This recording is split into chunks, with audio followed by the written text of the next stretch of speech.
অস্বাস্থ্যকর খাদ্যাভ্যাস থেকে থাইরয়েডের বিভিন্ন সমস্যার শুরু হয়। শরীরে আয়োডিনের অভাব হলে হতে পারে গলগণ্ডের মতন ভয়াবহ রোগ। সুস্থ থাইরয়েডের কার্যকারিতা বজায় রাখার জন্য সুষম খাদ্য গ্রহণ অপরিহার্য। থাইরয়েডের স্বাস্থ্য নিশ্চিত করার জন্য কিভাবে সঠিক খাদ্যাভ্যাস তৈরি করা যেতে পারে, সেটাই আজকের আলোচ্য বিষয়। পর্যাপ্ত আয়োডিন গ্রহণ। শরীরে আয়োডিনের সঠিক মাত্রা ধরে রাখা খুবই গুরুত্বপূর্ণ। আয়োডিনের চাহিদা পূরণের জন্য আয়োডিনযুক্ত লবণ সবচেয়ে সহজলভ্য ও নির্ভরযোগ্য উৎস। এছাড়া কেল্প, ওয়াকামে ও নড়ির মতো সামুদ্রিক শৈবালে প্রচুর আয়োডিন আছে। সেলেনিয়াম সমৃদ্ধ খাবার।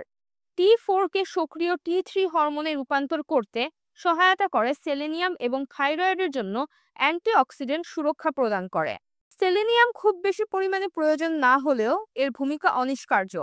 সেরা উৎস: প্রতিদিন মাত্র একটি বা দুটি ব্রাজিল বাদাম অথবা এক মুঠো সূর্যমুখী বীজ। অন্যান্য ভালো উৎস: ডাল, মাশরুম ও গোটা শস্য। জিঙ্ক।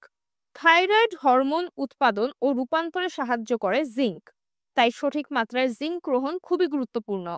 উৎস: মসুর ডাল, শিম, মিষ্টি কুমড়ার বীজ, তিল, কাজু বাদাম, চীনাবাদাম ও গোটা শস্য। শরীরে আয়রনের ঘাটতি হলে রক্তের হিমোগ্লোবিন উৎপাদন ব্যাহত হওয়ার পাশাপাশি থাইরয়েড হরমোন উৎপাদনেও নেতিবাচক প্রভাব ফেলে। আমিষ উৎস: সামুদ্রিক মাছ, লাল মাংস, লিভার ও ডিমে প্রচুর আয়রন রয়েছে। নিরামিষ উৎস: মসুর ডাল, টোফু, শাকসবজি যেমন পালং শাক, শুকনো ফল এবং বাড়তি আয়রনযুক্ত বিশেষায়িত শস্য।